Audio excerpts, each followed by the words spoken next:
Kalau Imam Syafi'i, sahabat taklim, menganggap sebuah bencana ketika beliau melihat betis yang tidak sengaja tersingkap, kita boleh jadi malah kita anggap sebagai nikmat yang tidak bisa kita ungkap. Sahabat taklim, di mana saja Anda berada, derasnya arus globalisasi, meletusnya revolusi informasi, dan tingginya lompatan teknologi komunikasi menyebabkan banyak manusia yang tergelincir ke lembah kemungkaran dan kemaksiatan. Bahkan sahabat taklim yang dimuliakan oleh Allah Subhanahu wa Ta'ala, banyak manusia saat ini di akhir zaman yang melihat kebatilan sebagai yang hak, dan yang hak justru mereka lihat dan anggap sebagai yang batil. Dalam arti yang ma'ruf mereka jadikan yang mungkar, sementara yang mungkar mereka justru balik menjadi yang ma'ruf. Berbeda dengan para orang-orang soleh terdahulu, para ulama, para sahabat, bahkan mereka senantiasa teguh di dalam kebenaran dan yang hak. Kalau Imam Syafi'i, sahabat taklim, menganggap sebuah bencana ketika beliau melihat betis yang tidak sengaja tersingkap, kita boleh jadi malah kita anggap sebagai nikmat yang tidak bisa kita ungkap.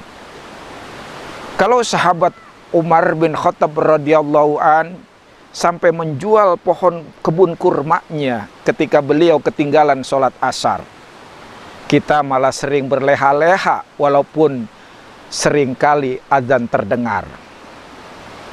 Kalau Umar bin Abdul Aziz menahan amarah, bergetar ketika istrinya berbicara menggunakan lampu milik negara, sementara banyak kita menggunakan fasilitas perusahaan, fasilitas institusi, fasilitas instansi kita atau lembaga kita asik-asik saja, tidak pernah terpikir akan dosa.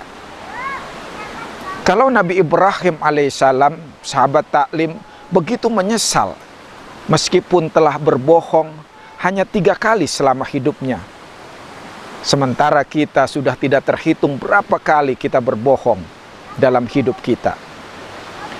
Lihatlah bagaimana Sayyidatuna Aisyah, beliau sangat menyesal sekali ketika mengatakan Sofiyah si pendek, yang kata Rasul perkataan Sayyidah Aisyah bisa merubah warna lautan.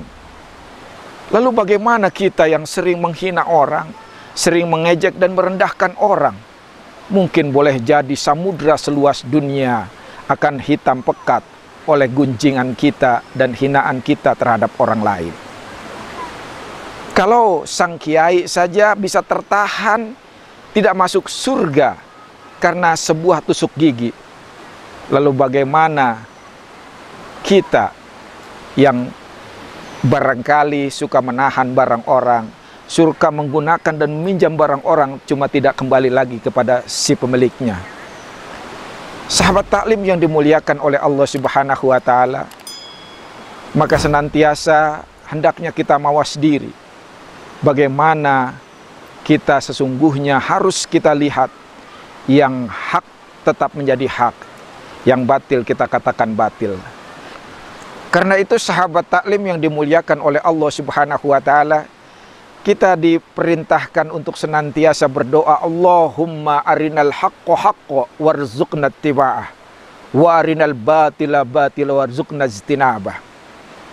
Supaya kita bisa senantiasa melihat yang baik menjadi baik, yang hak tetaplah hak, yang batil tetap kita tolak sebagai batil, dan yang ma'ruf senantiasa kita dukung sebagai sebuah yang ma'ruf, sementara yang mungkar tetap kita harus cegah perbuatan mungkar. Sahabat taklim yang dimuliakan oleh Allah Subhanahu wa Ta'ala, semoga senantiasa kita dibimbing dan senantiasa kita mendapat hidayah untuk menapaki hidup ini, menjalani hidup ini senantiasa dalam ridho dan rahmat serta berkahnya. Wallahu muwaffiq ila aqwamit thoriq. Wassalamualaikum warahmatullahi wabarakatuh.